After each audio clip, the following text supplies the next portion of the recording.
Tiresias by Alfred. Lord Tennyson. I wish I were as in the years of old, while yet the blessed daylight made itself ruddy. Thro. Both the roofs of sight, and woke these eyes, now dull, but then so keen to seek the meanings ambushed under all they saw, the flight of birds, the flame of sacrifice, what omens may foreshadow fate to man and woman, and the secret of the gods. My son, the gods, despite of human prayer, are slower to forgive than human kings. The great god, Aręs, burns in anger still against the guiltless heirs of him from Tyre, our Cadmus, out of whom thou art, who found beside the springs of Dircę, smote, and stilled Thro, all its folds the multitudinous beast the dragon, which our trembling fathers called the god's own son. A tale, that told to me, when but thine age, by ages winter white as mine is now, amazed, but made me yearn for larger glimpses of that more than man which rolls the heavens, and lifts and lays the deep, yet loves and hates with mortal hates and loves, and moves unseen among the ways of men. Then, in my wanderings all the lands that lie subjected to the Heliconian ridge have heard this footstep fall, although my want was more to scale the highest of the heights with some strange hope to see the nearer God.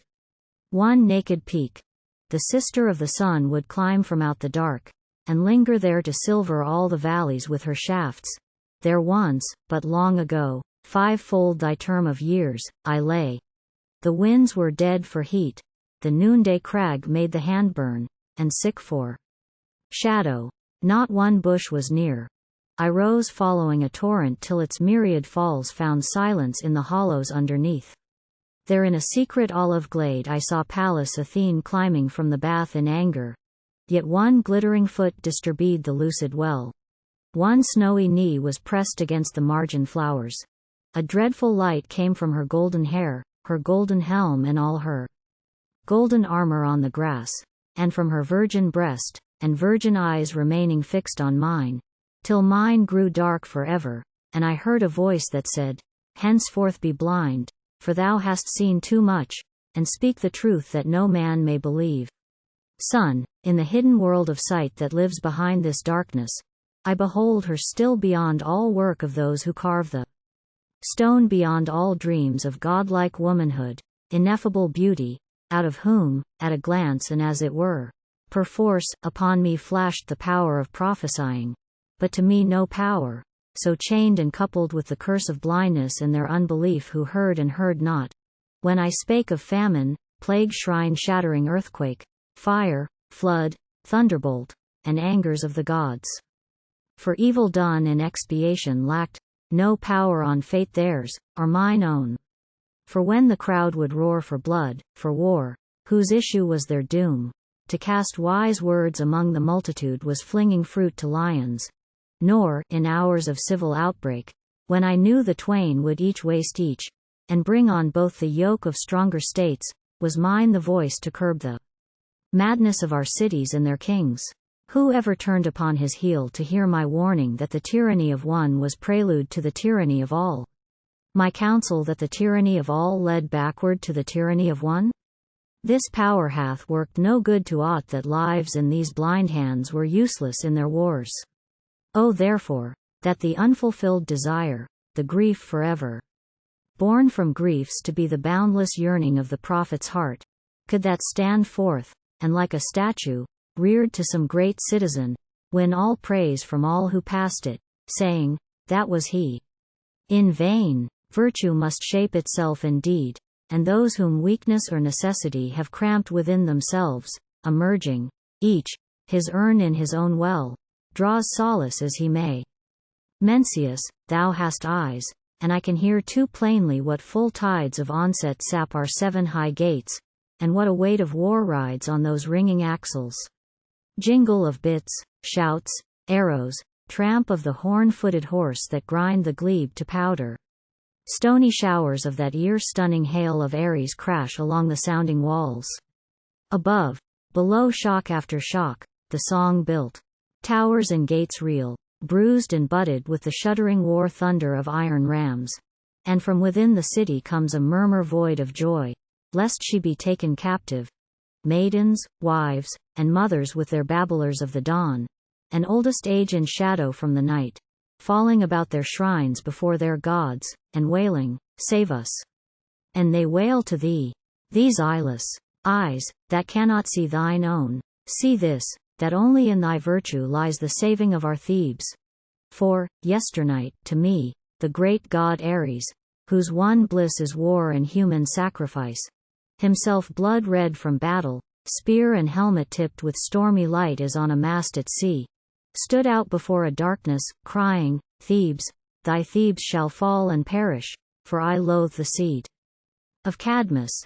Yet if one of these by his own hand, if one of these, my son, no sound is breathed so potent to coerce, and to conciliate, as their names who dare for that sweet motherland which gave them birth nobly to do, nobly to die. Their names, graven on memorial columns, are a song heard in the future.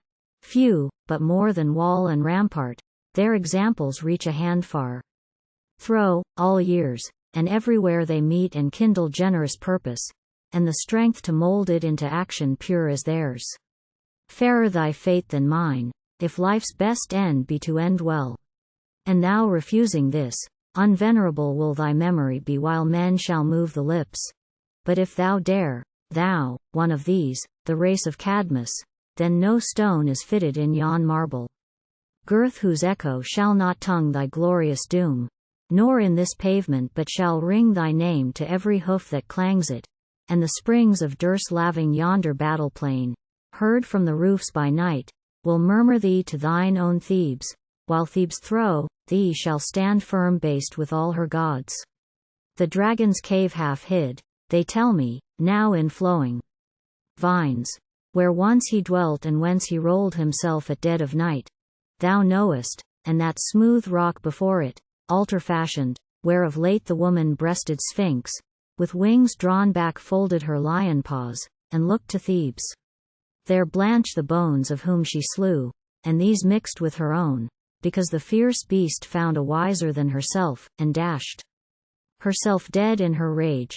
But thou art wise enough though young, to love thy wiser, blunt the curse of Pallas, bear, and though I speak the truth believe I speak it, let thine own hand strike thy youthful pulses into rest and quench the red god's anger, fearing not to plunge thy torch of life in darkness, rather, thou rejoicing that the sun, the moon, the stars send no such light.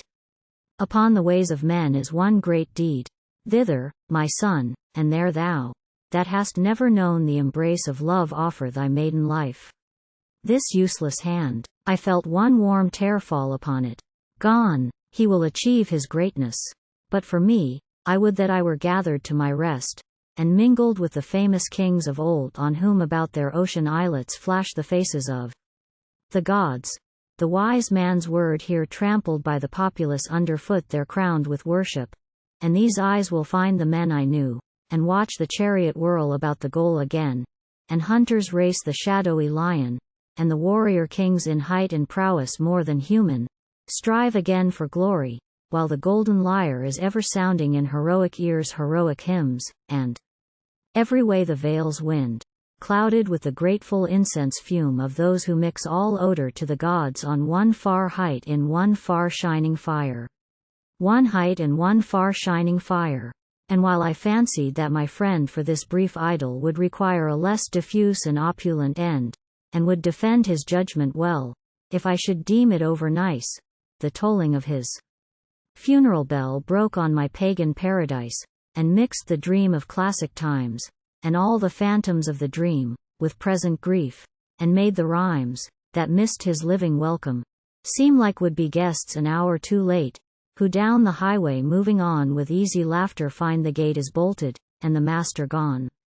Gone on to darkness, that full light of friendship, passed, in sleep, away by night, into the deeper night.